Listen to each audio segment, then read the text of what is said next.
and allocate the additional coal block to Tamil Nadu. Thank you for. Dr. Ramesh Pokhriyal Nishant.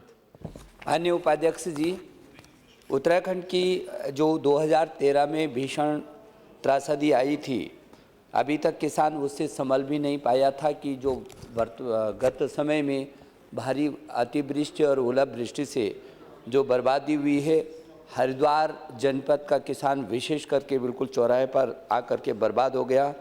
गांव के गांव खेत खलियान और रेत में तब्दील हो गए और जो बचे हुए किसान थे वो भी इस दैवीय आपदा के शिकार हो गए।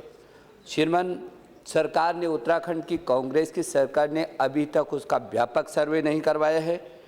उन किसान जो बर्बाद हुए थे उनको कोई राहत राशि नहीं मिली है, जबकि प्रधानमंत्री जी ने कहा था कि 33% तक भी जो नुकसान हुआ है उसकी भरपाई होगी, उनको राहत राशि दी जाएगी और 1.5 गुना दी जाएगी। लेकिन अभी तक न तो व्यापक सर्वे हुआ, न उन किसानों को कोई राहत राशि दी।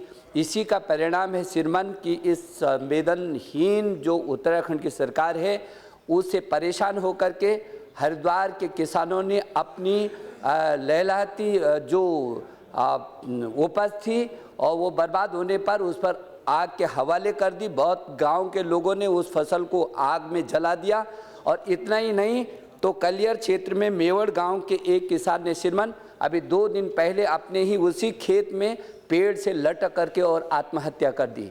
श्रीमान मैं ये चाहता हूँ कि जिन लोगों को ये नुकसान हुआ और जो ये आत्महत्या करने वाला जो परिवार प्रभावित है उसको पूरी तरीके से सहायता दी जाए, तत्काल सर्वे कराया जाए, राहत राशि दी जाए, किसानों के ऋणों को माफ़ किया जाए, तत्काल प्रभाव से वसूली को रोका जाए और जिन किसानों को खेत और खलियान पूरी तरीके से नदी में समाहित हो गए उनके लिए अलग से राहत पैकेज दिया जाए, उनके परिवार के एक सदस्य को राजकीय सेवा में दिया जाए और श्रीमान किसान के खेत जो तब्दील हुए हैं रेत में, उस रेत को उठाने का काम उसी को दिया जाए। ये खनन माफियाओं को भी उसके सिर पर बिठा दिया गया, वो भी ठीक नहीं है।